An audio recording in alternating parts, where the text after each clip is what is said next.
Hi, I'm Michele. I'm a licensed massage therapist in Washington, and I bring you MBLEx resources here on YouTube and also on my website. If you click the link that's in the pinned comment or in the description below, it will take you to a huge list of all the stuff that I have for you. I have study guides, practice tests, ebooks, even full courses if you want to take a deep dive. Today, in this video, we're going to be going over some MBLEx-style questions, some possible questions that you could be getting on the MBLEx that are all about muscle actions, origins, and insertions. Now, if you need more practice or understanding about where these muscles are and what their attachments and actions are, I have a whole course that's on my website. It's based on videos that I have already here on YouTube, but everything is in one place in that course. Each section comes with a PDF of the slideshow that I created for it. So it's an actual listing that you can print up of all the muscles that you need to know for the MBLEx, and there are some additional MBLEx practice questions at the end of each section. So I have 6 sections in this course. It's the head and neck muscles, the shoulder girdle, the thorax, the pelvic area, and upper legs, lower legs and feet, and forearms and hands. So those are the 6 sections that I cover that course. And so it's just like, it's the full rundown of all the muscles that you need to know for the MBLEx. So let's just go ahead and get started for those of you who feel like you're ready to start getting your questions, and let's do this. So during your intake evaluation, you notice your client has limited rotation of the cervical spine to the left. So if I was in the test center, then I would actually turn my head to the left and imagine the muscles that are involved in that. Okay. Based on your kinesiology knowledge of neck muscles and their actions, which muscle, if shortened, could most likely restrict left cervical rotation? So shortened, referring to already restricted for some reason. It's hypertonic for some reason. Maybe there are muscle spindles that are acting up in it, and so it's not wanting to move. So we've got the splenius capitis, which is going to be in the posterior area of your neck. We've got the sternocleidomastoid, which is going to be in the anterior aspect of the neck. And then we have the upper trapezius and anterior scalene. So which would most directly restrict cervical rotation? Let's think about the actions of each of these.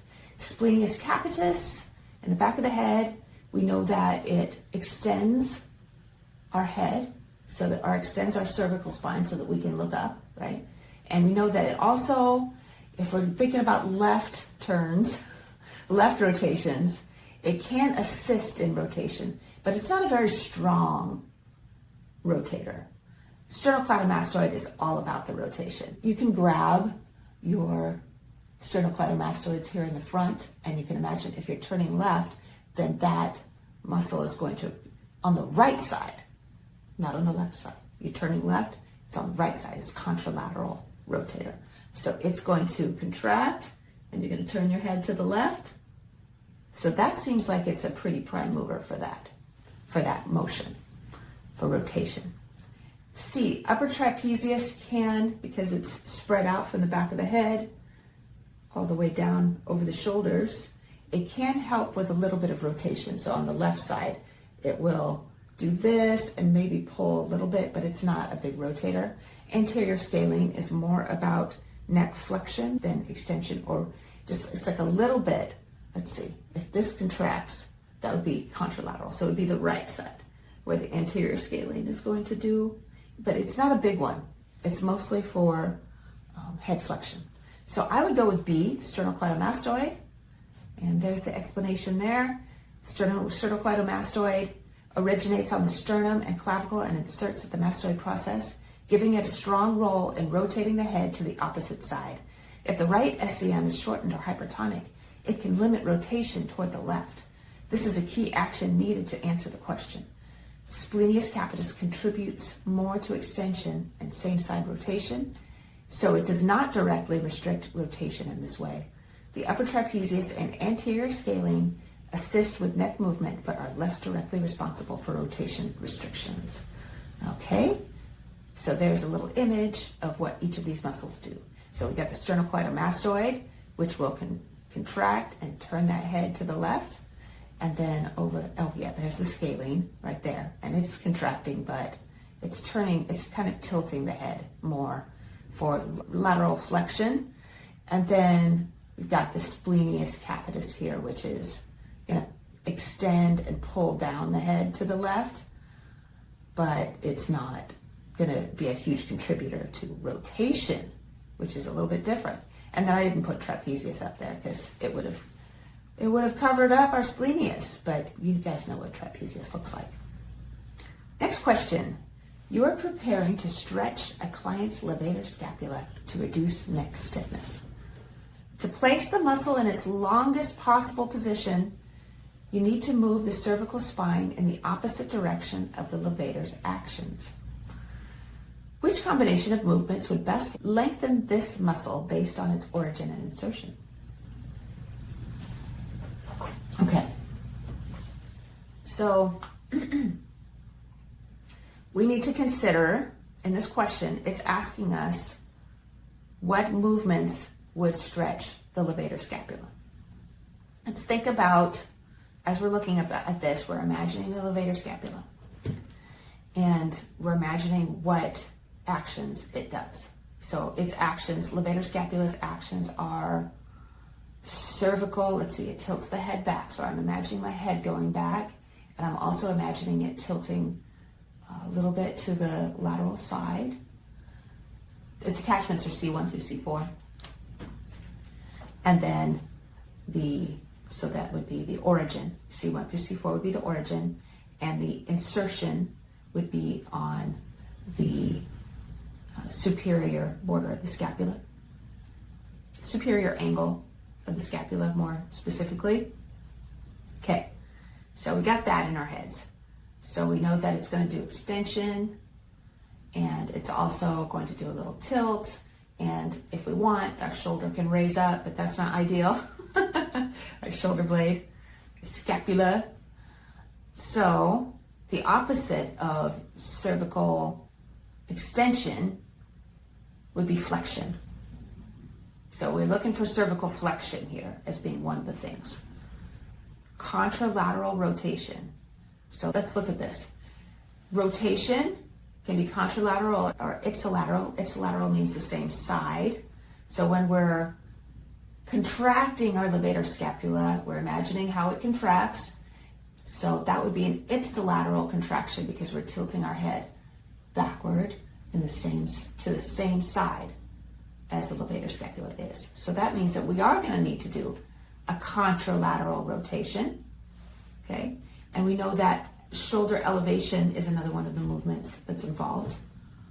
So we want to depress the shoulder for a stretch. So we're going to do we can see here that A is all the actual contraction actions of the levator scapula. And we can see that B is the opposite of all of those. B would be the correct answer. C, cervical lateral flexion to the same side and shoulder retraction, bringing the shoulder back. That's all not right. And the cervical neutral position, scapular protraction. Protraction is the scapula going, retraction is coming back in. Protraction is going out, in, out. Okay, upward rotation, where scapula is going up. So all of that is not going to stretch the levator scapula. That's what we would do to stretch our left levator scapula. Okay, so I would say B. The levator scapula originates on the transverse processes of C1 through C4 and inserts on the superior angle of the scapula, allowing it to elevate the scapula and assist in cervical extension and ipsilateral rotation. To stretch any muscle, you move the joints in the opposite direction of the muscle's actions.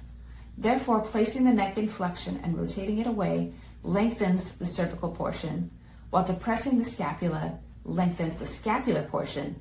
The other choices either replicate the levator's actions or fail to move the joints far enough to the opposite range to create a full stretch. So you could get a partial stretch in some of those actions, but B is the best one. All right, so here's a little image of what that would look like. We've got, this is when the muscle contracts, when levator scapula contracts. So that would be ipsilateral rotation going this way. Contralateral rotation is going in the opposite direction of the side that the muscle is on. So we want to lengthen it, we want to turn the head that way. Okay, next question. A client presents with an increased thoracic kyphosis. That's a rounded upper back. Remember, lordosis is, lumbar lordosis is when we have an extra curve that makes our booty stick out. And then thoracic kyphosis is when the upper back is rounded. Part of upper cross syndrome. So during your postural assessment, you note that the thoracic spinal extensors feel hypertonic and tender, but also appear overstretched. Let's look at this information that we've been given. If you get a question like these, you know you're in good shape on the MBLEx because the questions do get more challenging as you're answering the questions correctly. So consider yourself in good shape if you get questions like this. So during your postural, okay, thoracic spinal extensors. So we're looking at the chest, the ribs, we're looking at the spine, and we're looking at the extensors. So those are our ESGs, thoracic spinal extensors, erector spinae group. Those are our longissimus, spinalis, and iliocostalis. They're hypertonic and tender, and they appear overstretched because that back is rounded. So they did have to extend a little bit too far. To support better postural balance, which muscle group would you focus on releasing first to reduce anterior pull on the thoracic spine?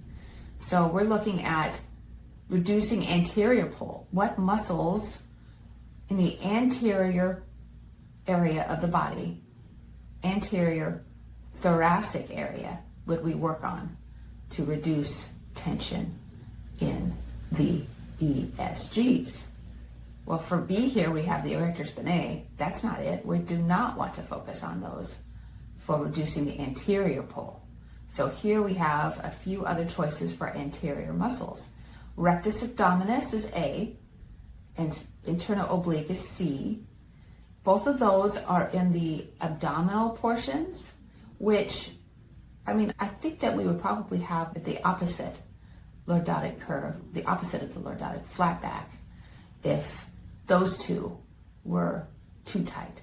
However, pec minor pulls the scapula forward, so it creates scapular protraction, which will make the whole chest move forward.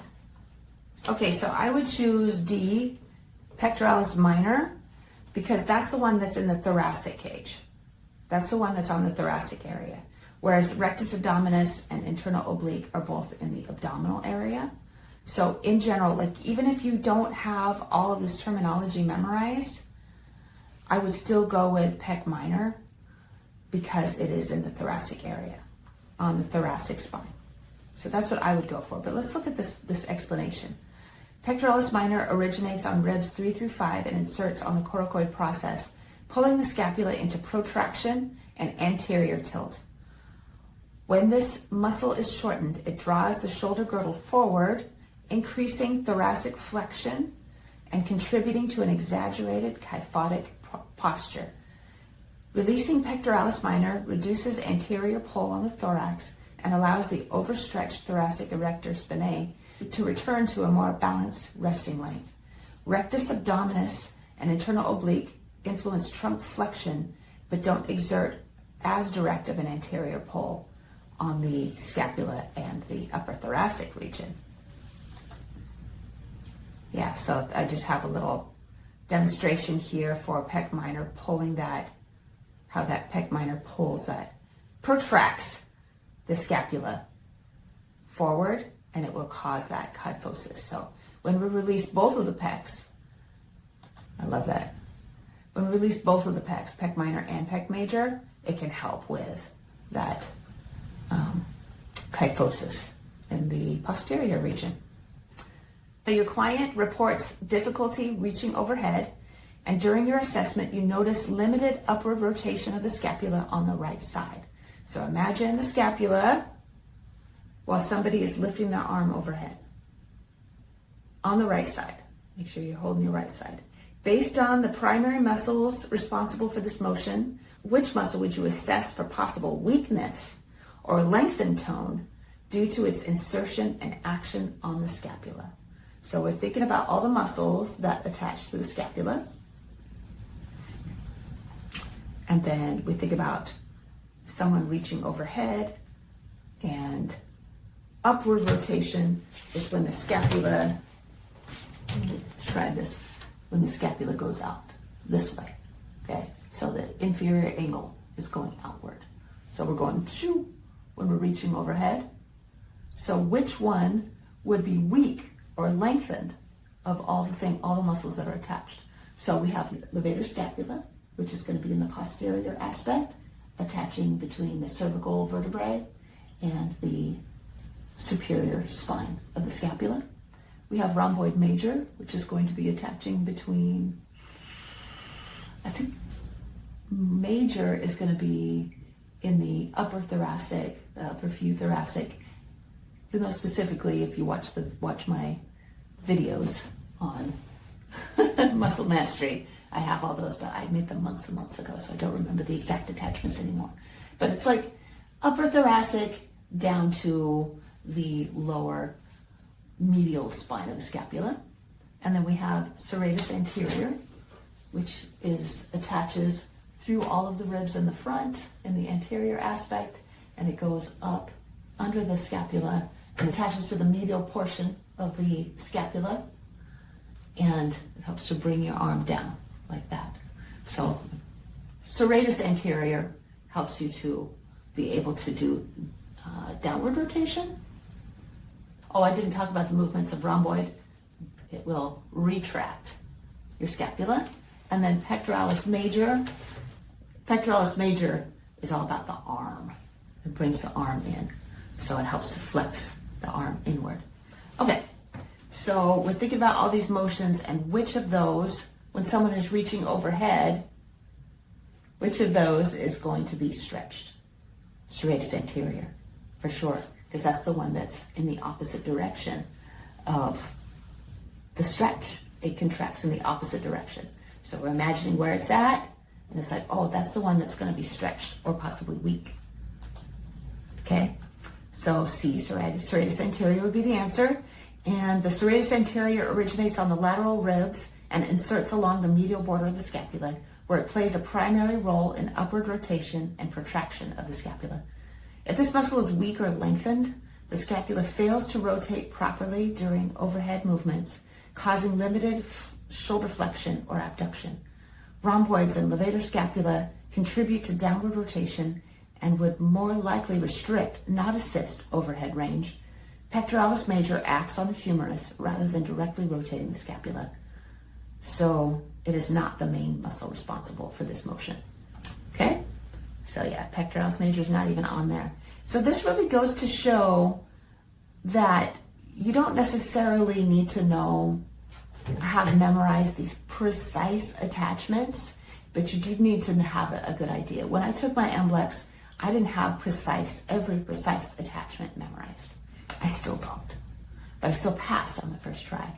And I'm still a practicing massage therapist, and I've done clinical work without having those exact attachments memorized, but I do have the general region and the actions sorted out in my mind. You can figure out the general actions if you know generally where they are and have their fibers, remember where their fibers are, have that memory of it. So here's a little image of that.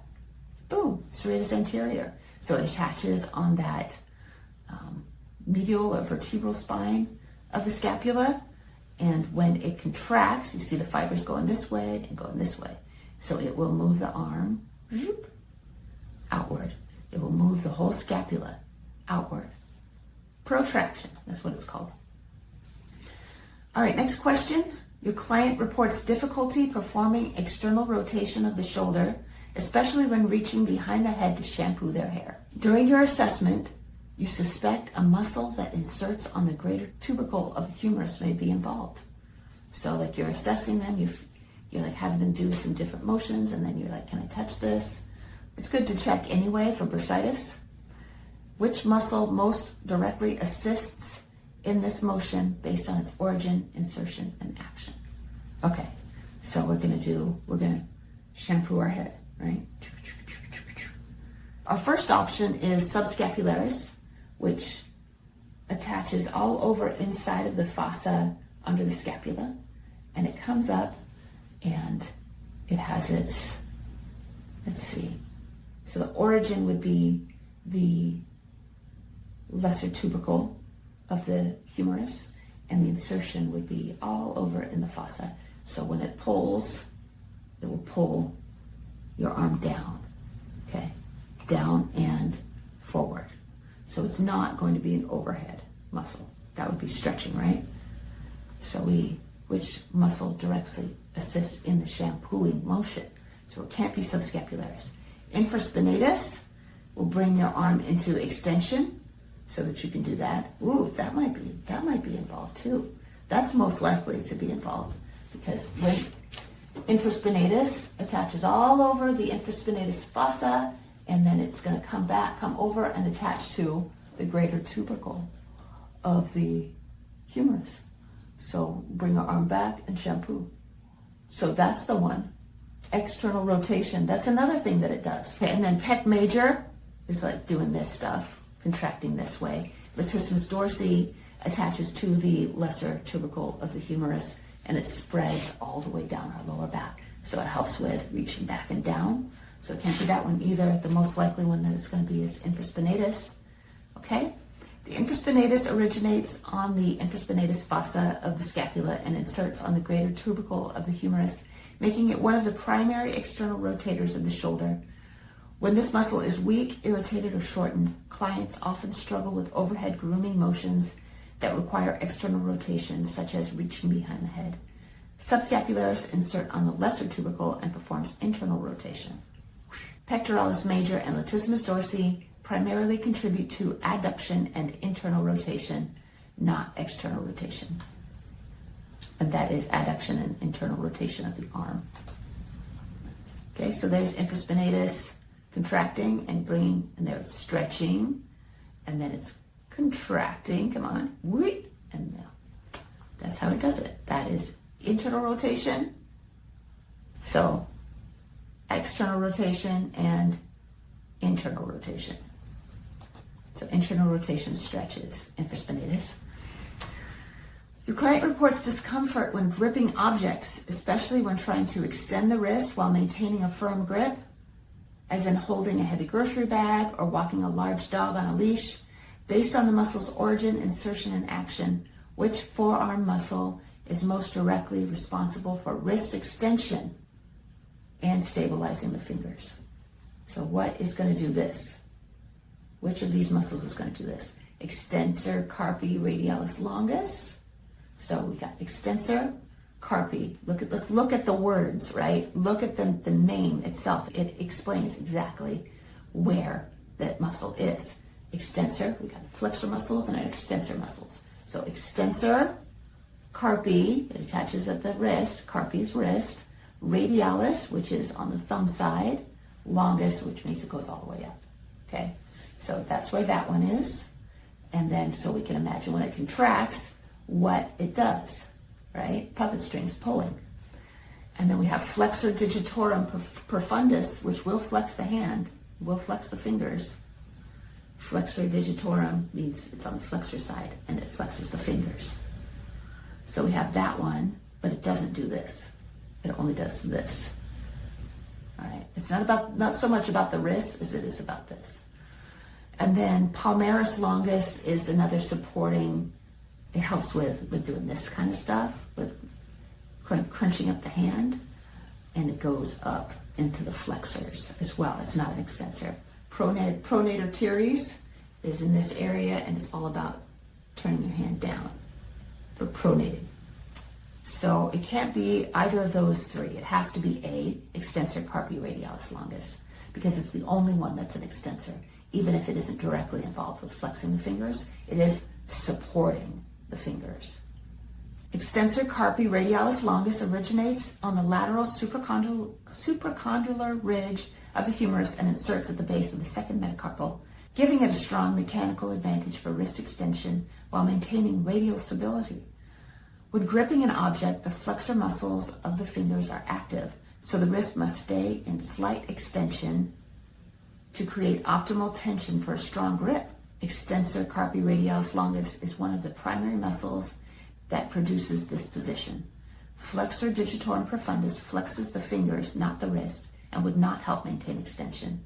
Palmaris longus and pronator teres do not contribute significantly to the movement pattern described in the scenario. So there it is. So there's flexion, and here's the extension. So we've got extensor carpi radialis longus, extending right now, extending, because you see how its attachments, I have the attachments circled here on the wrist, on the back of the wrist, where it pulls the wrist back. Extensor carpi and flexor carpi are just about the wrists. Next question. During your intake evaluation, a client reports feeling pinched in the front of the hip when extending the leg in front of them. You observe that hip extension is limited and the pelvis anteriorly tilts when they attempt the movement. Based on the origin, insertion, and actions of the hip flexor group, which muscle is most likely restricting hip extension due to shortness, due to being tight? So let's just imagine the action. So if we extend our hip, that means we're bringing our leg back. I don't know if you can see, I'm wearing black, so okay. So we're bringing our leg back, and this hip is tight right here, they said, and also when they bring their hip back, their booty sticks out and their pelvis tilts forward. Anterior tilt is when the hip is tilting forward. So all of this stuff is going forward. So something is preventing that hip from being able to extend properly, and instead it's going, ooh, and this is tight. So what could be doing that? If there was tightness in glute max, our first choice is A. If the tightness was in glute max, then that just wouldn't work, because that's what would be flexing in order to create it. So that's not where the tightness is going to be in the front, right? Another muscle that's in the front is iliopsoas. Option B is iliopsoas, and I like that option. But we also have C, tensor fasciae latae, which is also, it's not directly involved with anterior tilt the way that iliopsoas is. It's a hip flexor, just like iliopsoas. They're both hip flexors, but it's not so much involved with anterior tilt as iliopsoas is, the strongest hip flexor, because it's the biggest. It goes all the way up inside of the pelvic bowl and up into attaching to the lumbar vertebrae, and then it attaches on the lesser tubercle of the leg, of the femur. And then vastus medialis is going to be all the way down here in your quads. So that's not going to be involved with hip flexion. So I'm going with B, iliopsoas, because it's the most involved with anterior pelvic tilt. Okay, so let's read this explanation. The iliopsoas originates on the lumbar vertebrae, psoas major, and the iliac fossa, and inserts on the lesser trochanter of the femur, making it the strongest and deepest hip flexor. When shortened, it restricts hip extension and pulls the pelvis into anterior tilt, both of which match the client's presentation in the scenario. Gluteus maximus is a hip extensor, not a hip flexor, so it would not limit extension in this way. Tensor fasciae latae assists with flexion and abduction, but does not create the same degree of hip restriction as iliopsoas, and vastus medialis acts on the knee, not the hip. All right. So this is something that I still have trouble with, trochanter versus tubercle. The tubercle is going to be on the humerus, and the trochanter is going to be on the femur. Just be super careful in the wording of the on the MBLEx, that trochanter is going to be on the femur. Here's some images of how the iliopsoas works. As we can see, we have our abdominal attachments and our pelvic attachments, and then the attachment also goes down to the lesser trochanter of the femur, and so it helps our leg to lift ideally, but also if it's pulling too hard on those fibers attached to the pelvis, it will anteriorly tilt the hip. When somebody goes to extend their leg back because it's so tight, the whole hip will tilt instead of actually being able to just extend the leg backward. While palpating along the lateral hip, you locate the greater trochanter and notice significant tightness in a muscle that inserts there. Lateral hip, greater trochanter. The greater lateral hip is the side, and the greater trochanter is the big bump on the side of your hip. Significant tightness in a muscle that inserts on the very lateral part. Based on your knowledge of origins, insertions, and actions, which muscle is most likely contributing to lateral hip tightness? We have A, gluteus medius, B, rectus femoris, C, adductor longus, and D, biceps femoris, long head. So let's think about this. Which is going to be most on the lateral hip? Gluteus medius is definitely on the lateral hip. It has its attachment on the greater trochanter.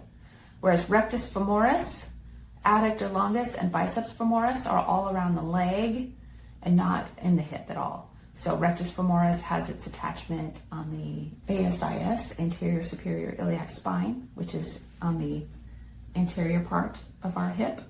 And then our adductor longus is going to be on the inside of the leg, obviously having its attachment on the pubic bone. And then we have biceps femoris in the posterior part of our leg on our hamstrings. It is going to be on the more lateral of the set because we have the 3 hamstring muscles. Biceps femoris is going to be the more lateral one, but its attachment is on the ischiotuberosity, which is our butt bone. So yeah, A, gluteus medius would be the most lateral muscle out of all of those. It originates on the outer surface of the ilium and inserts on the greater trochanter, giving it a direct influence on lateral hip stability and abduction. Tightness or trigger points in this muscle often present as lateral hip discomfort, especially when palpated near its trochanteric insertion. Rectus femoris inserts on the tibial tuberosity via the patellar tendon and does not attach near the trochanter.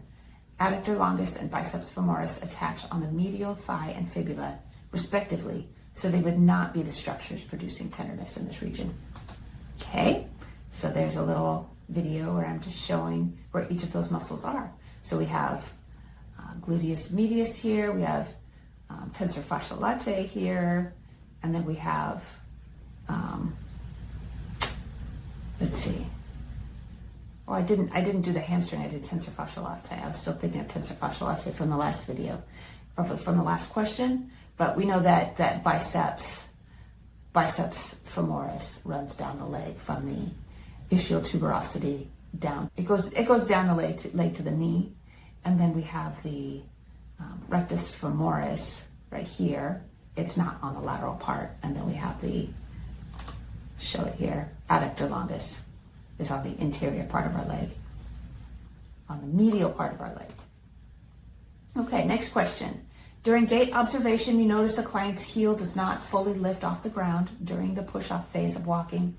Based on the primary actions of lower leg musculature, which muscle may be underactive or not generating enough force, leading to reduced plantar flexion? So we're thinking about heels during the gait, when the foot is kicking off during the gait, and it's not fully lifting off, which means that whatever muscle wraps over the heel isn't working the way that it should. So what muscle wraps over the heel, leading to reduced plantar flexion? Remember, plantar flexion is where we push down, so that would be the heel is kicking off, right, when we're pressing down. Whereas dorsiflexion is where our foot's lifting up, we're taking a foot off the gas. So A, tibialis anterior, if I'm pretending this is my leg, tibialis anterior is going to be on the anterior part of the foot. gastrocnemius is going to wrap over the back part, over the heel part. So when it contracts, it does that plantar flexion. And the tibialis, when it contracts, it creates the dorsiflexion. Peroneus longus, and another name for that is fibularis. So if this is the pinky side of the foot, it runs along the lateral part of the leg and attaches down on the foot that way. So it creates that pivot to the outside. And then tibialis posterior is going to create, tibialis posterior is kind of running down the medial part of the leg, and it creates a little bit more of the arch of the foot and can create that internal pivot. So I like gastrocnemius the best. It's your big one. It's your primary plantar flexor. All right. So the gastrocnemius originates on the femoral condyles and inserts onto the calcaneus spinous via the Achilles tendon, making it one of the primary plantar flexors responsible for lifting the heel during the push-off phase of gait. If this muscle is underactive, inhibited, or not generating enough force, the heel will rise only slightly because the ankle cannot fully move into plantar flexion.